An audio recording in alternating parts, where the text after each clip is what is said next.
है फिर सोना का मंदिर क्यों बिठा दिया उनको। सुखदेव जी ने सोचा इनको सच्ची भूख है, इसलिए परीक्षा की।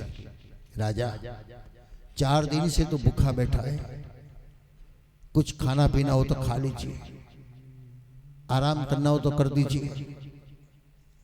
हम तो तुरंत कह दे हाँ आधे घंटे घूम के आते हैं, क्योंकि हमको ऐसी भूख नहीं लगी अभी, हम तो टाइम पास कर रहे हैं।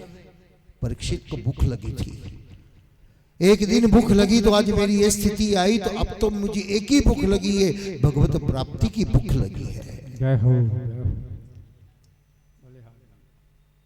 अब मुझे और कुछ खाना पीना नहीं, इसलिए आपकी मुख से निकलती हुई वाणी मुझे कैसी लगती है? बहुषदा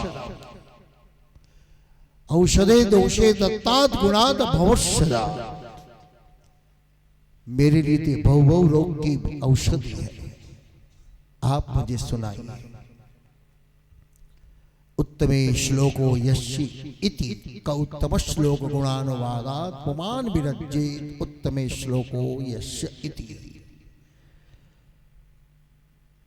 कोई एक जीव के ऊपर भगवान की कृपा होती है, कृपा नहीं, इसका ऐसा नहीं कि हमके ऊपर कृपा नहीं होती, होती है, लेकिन हमारी इच्छा के अनुरूप कृपा होती है। और जिसकी इच्छा परमात्मा को पाने की है, इनके ऊपर भगवान की कृपा होती है। एक गांव में एक राजा ने सारे समाज को कहा कि जिसको जो चाहिए वो मेरे नगर में से ले जाओ, मेरे महल में से ले जाओ जो चाहिए। सारे गांव महल की ओर दौड़ चले, कोई हाथी पकड़ लिया, कोई घोड़ा पकड़ लिया, कोई खच्चर पकड़ लिया, कोई ऊंट पकड़ लिया, कोई सोना चांदी। एक छोटा सा बच्चा कहीं और नहीं जाता, वो राजा की ओर चला गया। राजा ने कहा बेटा यहाँ तो कुछ नहीं है, वहां सब कुछ है, जाओ वहां वहां। बेटा तो आता ही रहता है। राजा ने पूछा तुझे क्या चाहिए? बेटा ने कहा मुझे आप चाहिए। राजा ही मिल गया तो सब कुछ मिल गए, नौखो अलग अलग क्यों हम लेने चले जाए? राजा तो भगवान है, जिसको वो मिल गया और उसको और कुछ नहीं चाहिए, सब कुछ मिल जाता है। परीक्षित ने कहा मुझे कथा सुनाइए। सुखदेव जी रोलन किया, परीक्षित चलो थोड़ा सा बैकग्राउंड तैयार कर देते हैं। कंस का पात्र कौन करेगा? ये भागवत में बताया है, कंस। उसके लिए कोई कपड़ा लाने की आवश्यकता नहीं है, हम सब कंस हैं, हम सब कंसी है। अभी तो नहीं है, लेकिन कब बन जाएंगे वो पता नहीं है। कसी हिंसायाम इति कंसः। जब हम दूसरे का लूटने का, मारने का, दुखी करने का मन होता है, तब जान लेना चाहिए हम कंस है। तो कृष्ण किसको बनना है? तो हम ही कृष्ण है, लेकिन कब? कपड़े से नहीं, विचार से, वर्तन से, वाणी से। कर्षति इति कृष्ण। जब आप लोगों को प्रेम बांटते हो तो कृष्ण जैसा प्यारा लगता है। और कृष्ण लगता ही है, कृष्ण कहीं लुप्त नहीं हुआ। नन्हा सा बच्चा होता है तो भी कहते कितना प्यारा लल्ला है, नटखट होता है तो भी हम उनका नाम ही देते हैं, देखो ये कन्हैया आया। वो कृष्ण ही है, लेकिन प्रकृति अलग अलग है, विचार अलग अलग है। यशोदा बनना है, कपड़ा नहीं पहनना फिर भी यशोदा बनना है। गुण से बन जाओ। यशांसि ददाति यश इति यशोदा। दूसरे को यश देते जाओ, आपकी सहयोग से, आपकी कृपा से, आपके साथ से। और नंद आनंद सहनंद। आप आनंद में रहो तो रोज रोज आनंद है। नंद घेर आनंद भयो क्यों? वो आनंद थे, इसलिए उनके वहां आनंद आ गया। मथुरा कौन है? मथुरा कहाँ है? हम तो मथुरा यूपी में बताते हैं। मथुरा यानी दुख रूपी नगरी, वो मथुरा। हमारी मथुरा कौन सी है? तो हमारे लिए मथुरा दवा खाना, वो मथुरा है, दुख रूपी नगरी है ना। शरीर में जब दुख आता है तो वहां हम चले जाते हैं, वहां युद्ध होता है, क्योंकि वो हमारा मैदान है। कुरुक्षेत्र तो नहीं, अभी छोटा छोटा मैदान हो गया। रणभूमि शरीर है और कर्मभूमि दवाखाना है। लश्कर दौड़कर चला आता है, इंजेक्शन वो बंदूक है, कैप्सूल वो एटम बम है। लश्कर कौन है? डॉक्टर, नर्स, कंपाउंडर, वो सब हमारा लश्कर है। शत्रु कौन है? रोग है, जिसको हम भगाते हैं। तो हमारा जन्म कहां हुआ?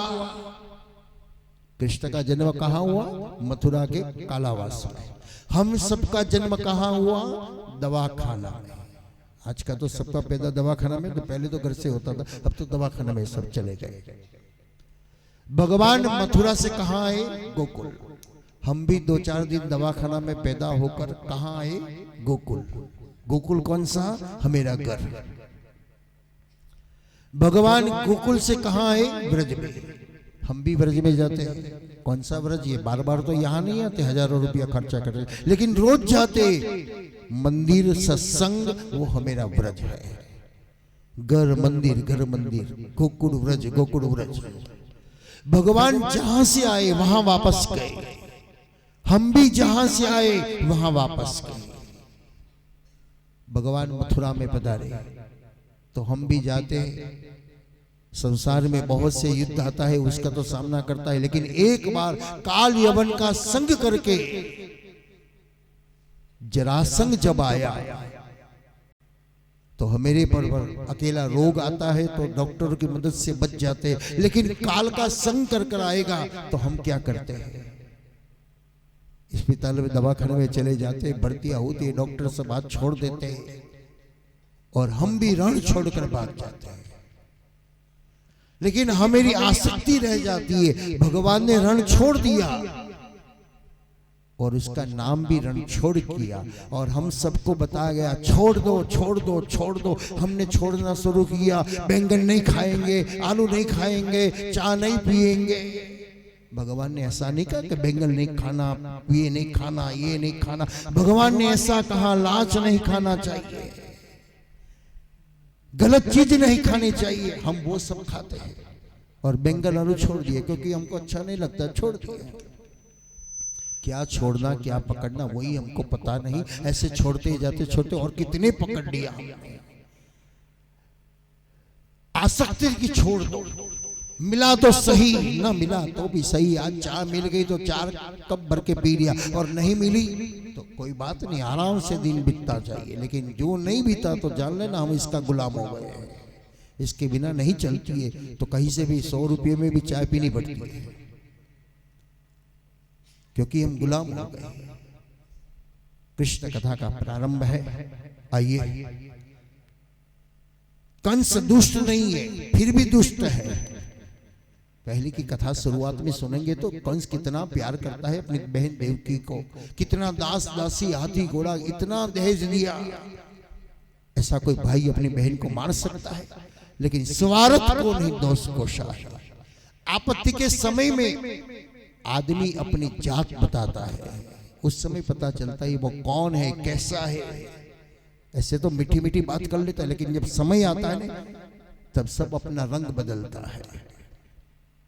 विपत्ति परिस्थिति में, आपत्ति में कंस अपनी बहन को विदाई करने के लिए सारथी को उतारकर वो ही खुद बैठ गया, मैं इनका दास बन जाऊं और आकाशवाणी हो।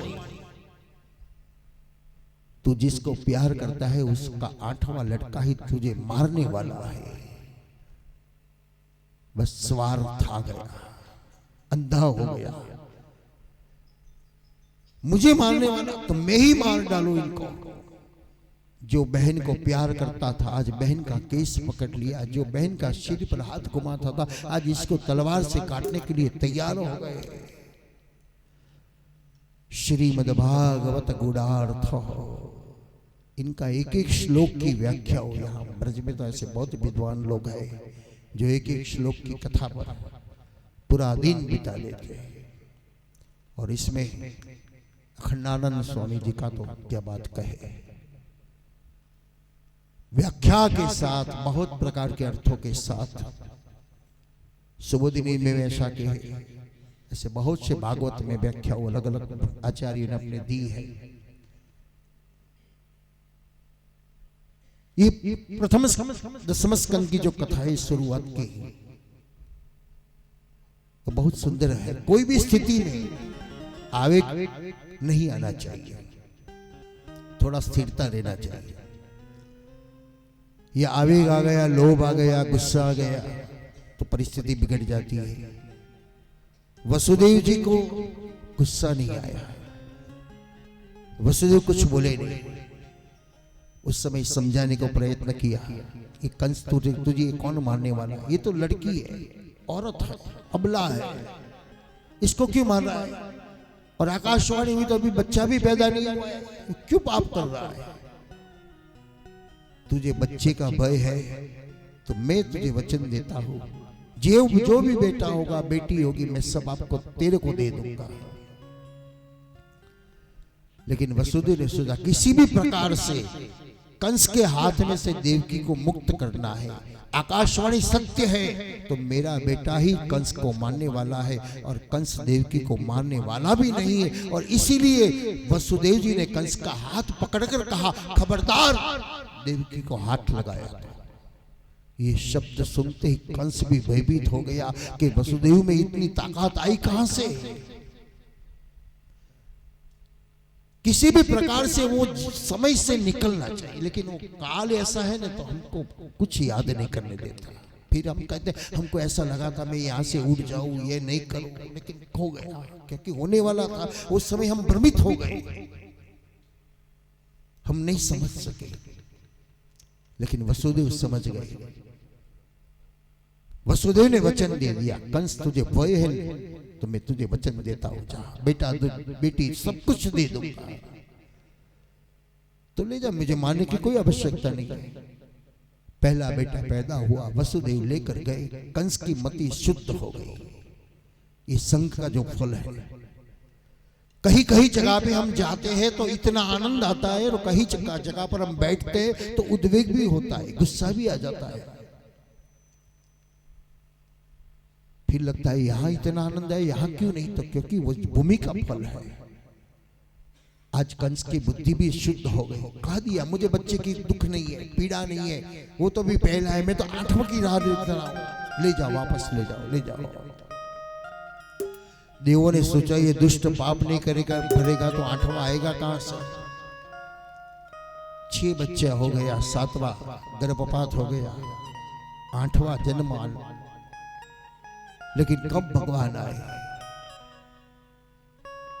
नारद जी कंस के पास जाकर कहा कि कंस, मैंने सुना है कि देवकी का 8वां लड़का तेरे को मारने वाला है। कंस ने कहा वो तो इंतजार कर रहा हूं, 7 हो गया, 8वां बाकी है बस।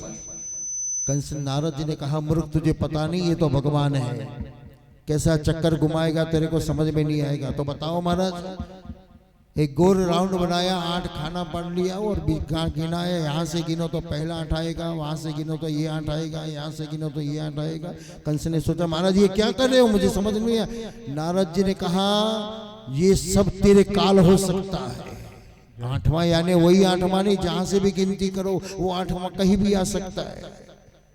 कंस भयभीत हो गया, वसुदेव को बुलाया, बच्चे को लेकर आओ। एक साथ अपने हाथ में तलवार उठाकर, ये मिला काल है, ये काल है, ये काल है। पृथ्वी त्राहिमाम त्राहिमाम पुकारने लगी। पृथ्वी गाय का रूप लेकर भगवान ने पुकार किया, आइए भगवान पधारिए।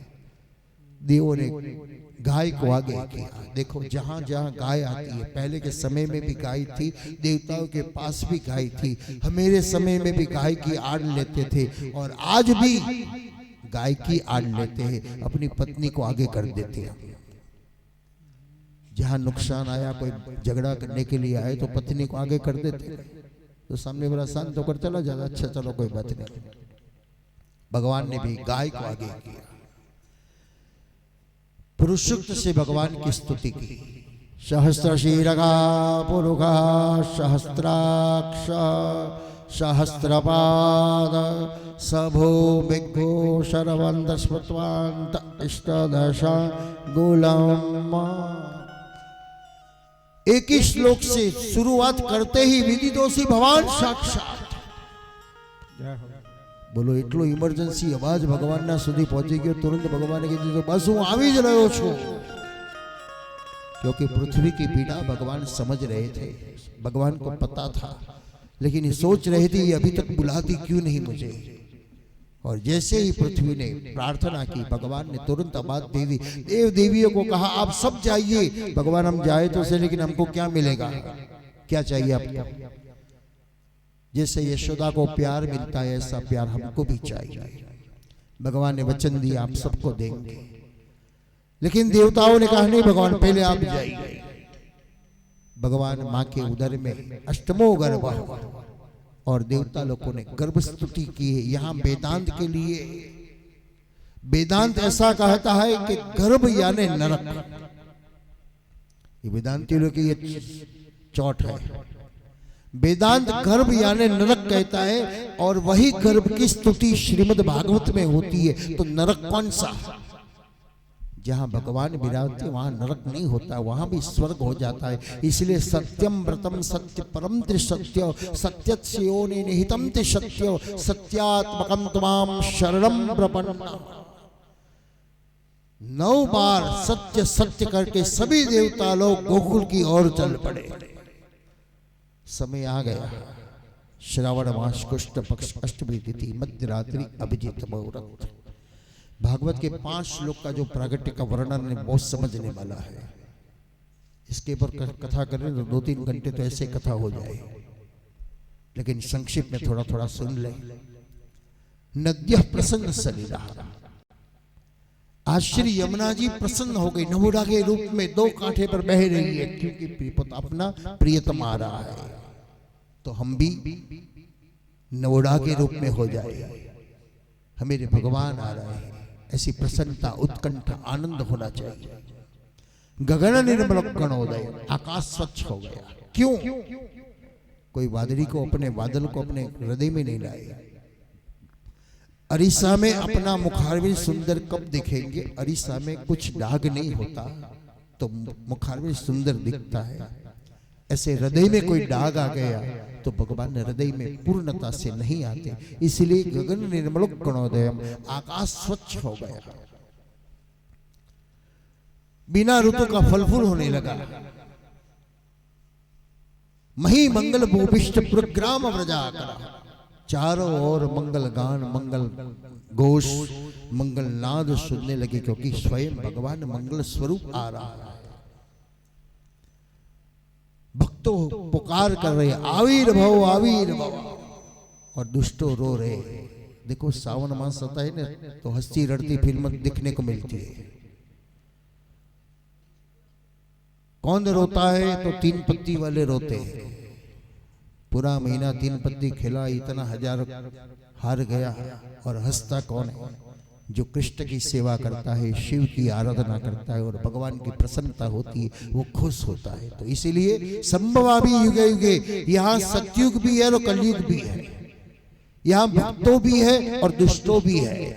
इसीलिए भगवान ने वचन दिया मैं बार बार आऊंगा। जब जब मुझे मेरी पृथ्वी बुलाएगी तब तब मैं आते ही रहूंगा, आते ही रहूंगा। श्रावण मास कृष्ण पक्ष अष्टमी तिथि मध्य रात्रि अभिजीत मुहूर्त, देवकी के हृदय में भगवान चतुर्भुज रूप में प्रकट हुए हैं। आज देवकी मां से तेज सहन नहीं हुआ, आंख खुल गई और शब्द निकल गया, तमद्भुतं बालकरूपदीक्षणं चतुर्भुजं शंखगदायुधायुधं श्रीवक्षलक्षगलकौस्तुभश्रियं पीतांबरम चंद्रपयोदसौभगम। वैलेंटाइन डे की शुरुआत कब से हुई? आजकल फरवरी आता है तो ये डे करके हम सब एंजॉय करते हैं, लेकिन कब से शुरू हुई और किसी को पता नहीं। भगवान कृष्ण का प्रादुर्भाव से ही वैलेंटाइन डे की शुरुआत हुई। इसीलिए पीला वस्त्र पहनकर भगवान आए। पीतांबरम, पीतम अंबरम यश एन सह पीतांबरम। क्यों पीला वस्त्र पहनना चाहिए? हम तो ऐसे ऐसे पहन लेते हैं ना पीला, क्योंकि पीला वो प्रेम का प्रतीक है।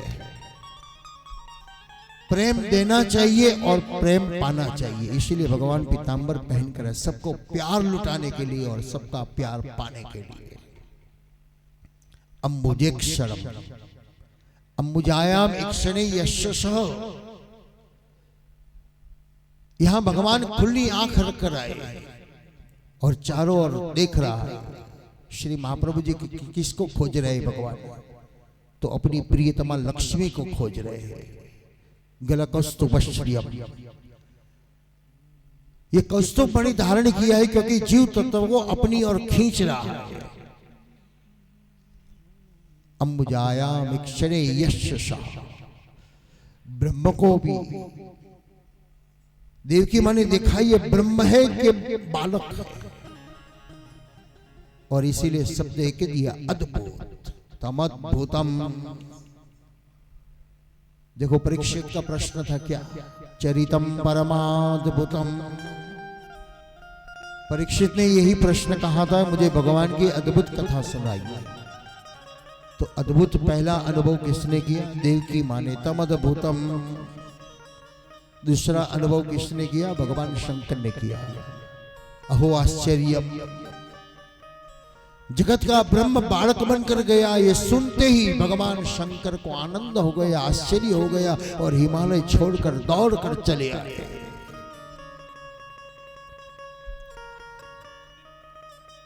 चतुर्भुज रूप निंद्र भगवान प्रकट हुए। देवकी माँ ने भगवान को प्रार्थना किया। भगवान ने तुरंत कह दिया मुझे गोकुल में भेज दो। माँ ने कहा तो बालक बन जाओ जल्दी, लेकिन माँ ये स्वरूप को कहां छुपाएंगे? तुम इतना बड़ा तो कोई मंदिर बना नहीं सकेगा तो, लेकिन माँ मैं तेरे हृदय में मैं समा जाती हूँ, इसलिए तो आप अपने हृदय में मुझे बिठा दीजिए। देवकी माँ ने भगवान को अपने हृदय में बिठाया और चतुर्भुज बचे द्वैभुज बनते। श्री बाल कृष्ण लाल की जय। भगवान बालक बन गए। नंद नींद नहीं आती नंद को, और देवकी को आनंद समाया नहीं जाता।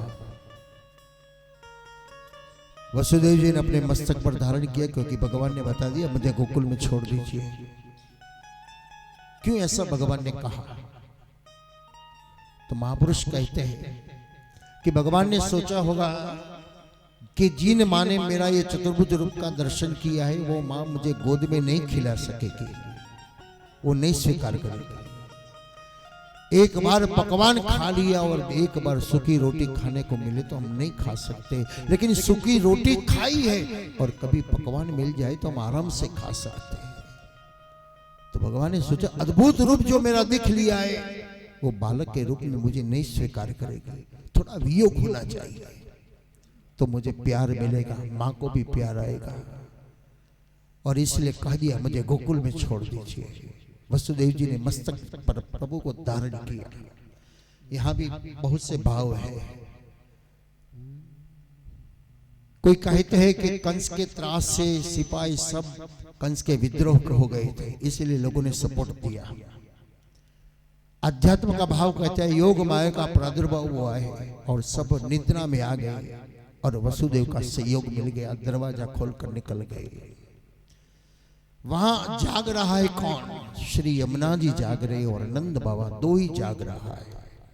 इसलिए नद्य प्रसन्न सलीला, श्री यमुना का नीर बढ़ने लगा है। भगवान ने अपना चरण स्पर्श करते ही यमुना जी ने मार्ग दे दिया। आधी रात हो गई, नंद बाबा को नींद नहीं आती। क्या किया? हमेरा सबका यही काम है। हम नींद नहीं आती तो रोते रहते हैं, पथारी में इधर इधर घूमते रहते हैं, टेंशन करते रहते हैं, लेकिन वो नहीं करते जो नंद बाबा ने किया है। आधी रात को नंद बाबा गौशाला में गए, गवाओं की सेवा कर रहा है। गौ सेवा के लिए 1 रुपया खर्च नहीं करना हो फिर भी गौ सेवा हो सकती है। 1 रुपया भी मत खर्च हो, लेकिन गाय की सेवा हो सकती है। उसके पर हाथ घुमाओ, वो भी एक सेवा है। उसको पानी पिलाओ, वो भी सेवा है। गोबर पड़ा है, उठाकर रख दो, वो भी एक सेवा है। एक संत की एक व्याख्या है, बहुत सुंदर कथा है। एक संत अपने उत्तराधिकारी को तिलक करना था, पट्टाभिषेक करना था, और समय बीत रहा था। गुरुजी ने पूछा, भी चेला कहाँ गए? सेवकों ने कहा कि गुरुजी चेला जी तो अभी मेकअप कर रहा है। गुरुजी ने सोचा, मेकअप कर रहे हैं? हाँ, यहाँ समय जा रहे हो और मेकअप में बैठे। और गुरुजी को आया गुस्सा, आपने आश्रम से बाहर निकले, इधर उधर देखने लगे। अपनी गौशाला में एक उत्साही आदमी, युवान, दकस भक्ति वाला, पूरा शरीर गोबर वाला था और गोबर उठाकर डाल रहा था। गुरुजी वहां गया, उसका हाथ पकड़कर खींच लाया, चल मेरे साथ। वो बेचारा डर गया, कोई गलती हो गई क्या? अरे गुरुजी मैं हाथ धो लूं? अरे कुछ धोने की जरूरत नहीं। अरे कपड़ा बदल लूं? कुछ नहीं बदलने का, चल मेरे साथ। ले आया और गद्दी पर बिठा दिया, पट्टाभिषेक कर दिया, और उनने ऐसी सेवा की कि गुरु का नाम रोशन हो गया। ये अनुभूति है। उस समय क्या करना चाहिए हमको? आपत्ति विपत्ति में कम से कम भगवान को याद करो। बैठे नहीं रहो, ऐसे नहीं बैठे रहो, बैठे बैठे भी भगवान को याद करो। नंद बाबा गौशाला में गए, गौवा की सेवा करते करते प्रार्थना की। कामधेनु जिसका नाम है, कपिलान जिसका नाम है, मनवांछित फल प्रदान करने वाली कोई कामधेनु वर्तमान समय में हो तो एक गाय है। हमने कल्पवृक्ष तो नहीं देखा है कभी, अक्षय पात्र नहीं देखा, सुना तो बहुत है, लेकिन कामधेनु तो अभी देखने को मिलती है, अनुभव भी हम करते हैं। तो एक बार आप भी कर लीजिए। प्रार्थना किया, मेरे लिए नहीं लेकिन मेरी गौवा की सेवा हो, ऐसे भगवान यशोदा एक बेटा का जन्म दे। निष्काम कर्म की जो विशेषता है कि तुरंत एक नन्हा सा प्यारा कन्हैया दौड़कर बाबा की अंगुली पकड़कर कहने लगा, बाबा मैं गौवा की सेवा करने के लिए आया हूं, मैं गौवा की सेवा करूंगा। नंद बार बार आंख खोलते बंद करते हैं, स्वप्न है कि सत्य है। नंद ने सोचा, यही कन्हैया मेरी गौ यशोदा की गोद में देखो, मैं पंडितों को 1000 गवाओं का दान करूंगा। आज की घड़ी भी बहुत अच्छी है, स्थान भी बहुत रमणीय और प्रसन्नीय है, और हमेरा भी अहोभाग्य है कि आज हम ब्रज में बैठे हैं जहां कन्हैया की लीला स्थली है। और इससे विशिष्ट आज मेरा नया साल भी शुरुआत हुई है। तो नई साल की एक नई सोच, नई साल की एक नई राह और नई साल की एक नई सेवा हम आज से शुरू क्यों न करें? जो भगवान ने हमारी गौवाओं की सेवा की है, आज नंद भी यही कह रहा है कि मेरी गौवा की सेवा करने वाला वही कन्हैया आएगा, मैं पंडितों को गौवाओं का दान करूंगा। हम दान नहीं कर सकते क्योंकि आज दान करने वाला तो है लेकिन लेने वाला भी नहीं है। लेने वाला भी सोचता है कि इसका गोबर कौन उठाएगा, दूध तो पीना है लेकिन गोबर कौन उठाएगा, घास काट कर कौन लाएगा, आदमी रखना पड़ेगा तो 5000 उसको पकड़ देना पड़ेगा, भाई गैया नहीं चाहिए। तो कम से कम गौ दान कर सकते, उनकी सेवाओं के लिए, गौ ग्रास के लिए, गौ बीमारी की गौवा के लिए, उसको प्रोटीन की सेवा के लिए।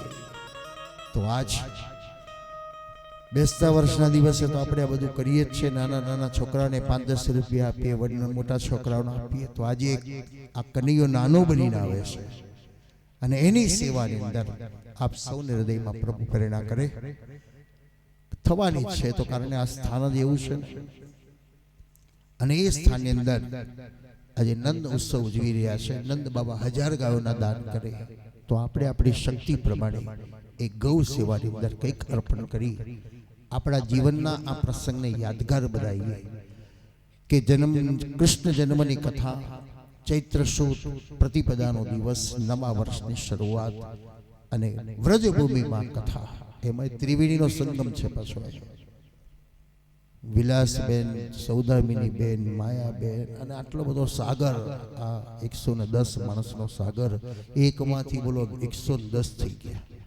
બે એકડા એમાં આવી ગયા પાછા. એટલે એક જ છે.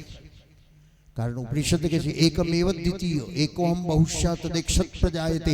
એક તો રહેવાનો છે, તો એક દ્વારા અનેક થઈ શકે, અનેક દ્વારા એક કામ થાય, એવી ભાવ સાથે નંદબાવે જે મનોરથ કર્યો છે. નંદની બેન દોડતી આવી.